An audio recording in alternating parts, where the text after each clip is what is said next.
Bismillahirrahmanirrahim. Assalamualaikum warahmatullahi wabarakatuh.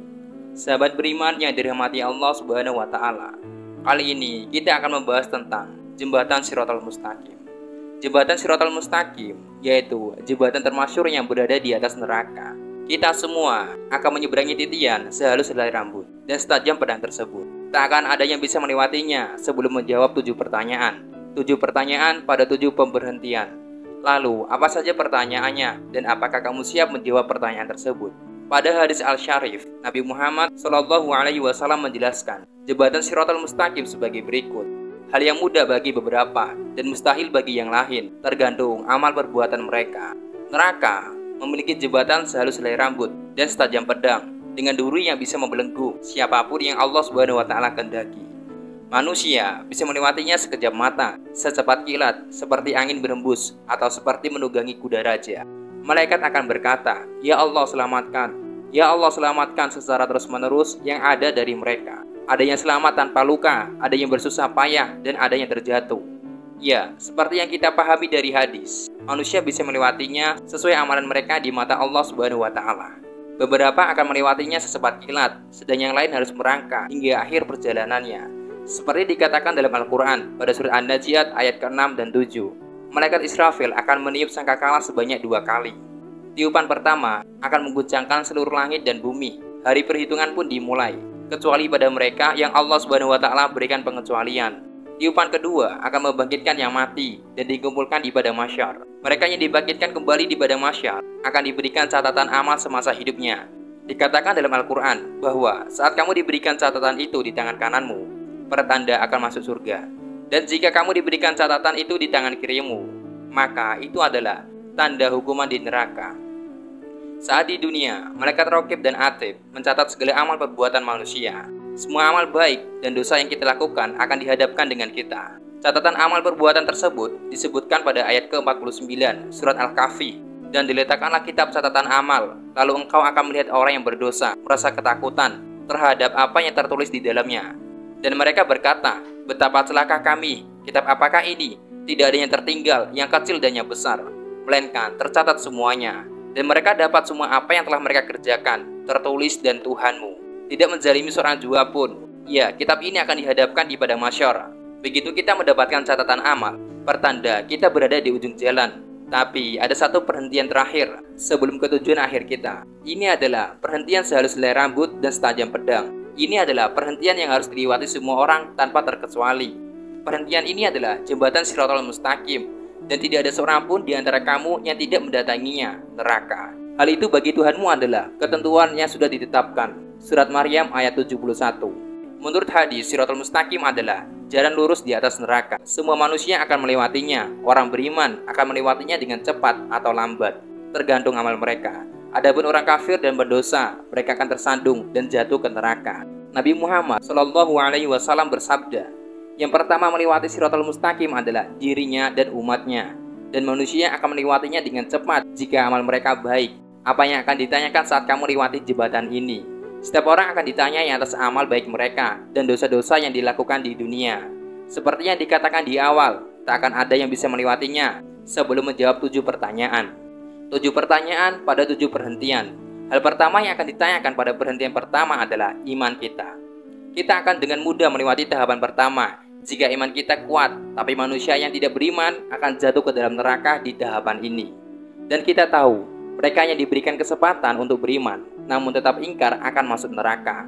Setelah Allah Subhanahu wa Ta'ala perkenalkan dirinya melalui sifatnya dan hambanya, mereka yang memilih untuk ingkar, nerakalah tujuan akhirnya.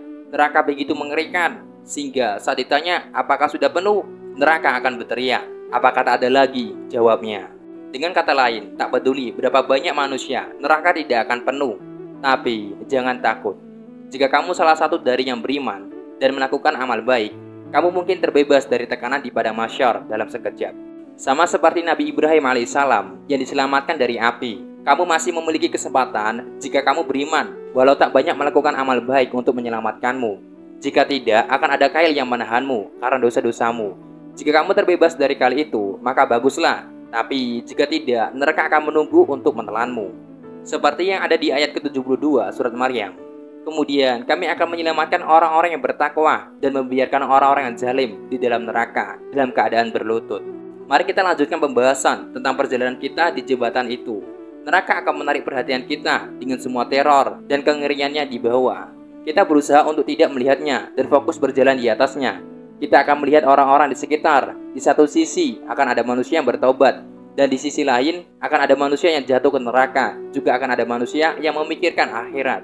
Setelah berhasil menjawab pertanyaan pertama, kita akan sampai pada pertanyaan kedua. Tentu saja, apa yang akan kita pertanggungjawabkan di sini adalah sholat kita, yang merupakan tiang agama setelah iman.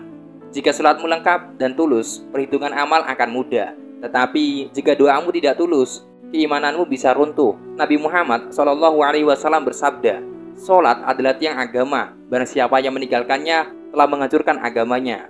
Jika kita tidak mau tersentuh api neraka, kita harus memastikan bahwa sholat kita sama seperti tiang yang kokoh. Meskipun kita melihat neraka melalui lubang jarum, kita tidak akan bangun dari sujud kita. Jika iman kita teguh dan sholat kita baik, kita akan pindah ke tahap ketiga. Jika kita menghabiskan kekayaan tidak sesuai yang dipintanya, maka pertanyaan berikut tidak akan menyenangkan. Karena kita akan ditanyai di mana kita menghabiskan harta kita dan dengan siapa kita berbagi. Apa kita berzakat? Kita akan ditanya. Pikirkanlah hal itu.